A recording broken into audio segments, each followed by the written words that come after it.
நடிகைனா என்னவெல்லாம் கேள்வி கேட்டுடலாமா? என்ன கேள்வி ஒரு அதனால தான் நான் சொல்கிறேன், உண்மையான பத்திரிகையாளர்னா அந்த ஒரு படத்தை பார்த்து நான்லாம் வந்து ஒரு படத்தை பற்றி வந்து நான் ரிவ்யூ பண்ணணும்னா 2 தடவை 3 தடவை பார்க்குறேன். அந்த படத்தை ரிவ்யூ பண்ணும்போது நம்ம எவ்வளோ விஷயங்கள் நம்ம பேசணும்னு சொல்லிட்டு சின்ன சின்ன விஷயங்களை கூட நம்ம தெரிஞ்சுக்கணுன்றதுக்காக மீண்டும் மீண்டும் படத்தை பார்க்குறேன் ரிவ்யூ பண்ணும்போது. நீங்கள் சும்மா அங்கே வந்து உட்காந்துட்டு சுற்றிட்டு வந்துட்டு அங்கே கொடுக்குற டீயும் காப்பியும் வந்து பார்த்தீங்கன்னா வந்து வடையும் சமோசாவும் தின்னுட்டு அவனுக்கு கொடுக்குற கவரையும் வாங்கி நொட்டிக்கிட்டு தெரியாதானே இதெல்லாம் பேசக்கூடாதுன்னு நாம் வந்து இதெல்லாம் வந்து பேச வேண்டிய நேரத்தில் பேச வேண்டிய சூழ்நிலை வருது. தப்பு. எல்லாரையும் நான் என்ன சொல்கிறேன்னா, நான் சொல்லக்கூடியது எல்லாருமே இல்லை, ஒரு குறிப்பிட்ட சிலரை நான் பார்க்குறேன். நாங்கள் அங்கேயே தான் இருக்கிறீங்க. உங்கள் பத்திரிகை நீங்கள் என்ன பத்திரிகை நீங்கள் நடத்துகிறீங்க?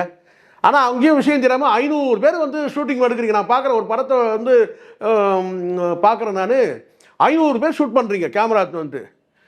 சரி 500 வருதா பார்த்தீங்கன்னு கேட்டால் குறைஞ்சபட்சம் ஒரு 10 பேர் கூட வந்து பார்த்தீங்கன்னா அந்த பத்திரிகையாளர்கிட்ட அந்த அந்த படமும் வரப்போகிறதுல எதுவும் இல்லை. அப்போ என்ன அர்த்தம்?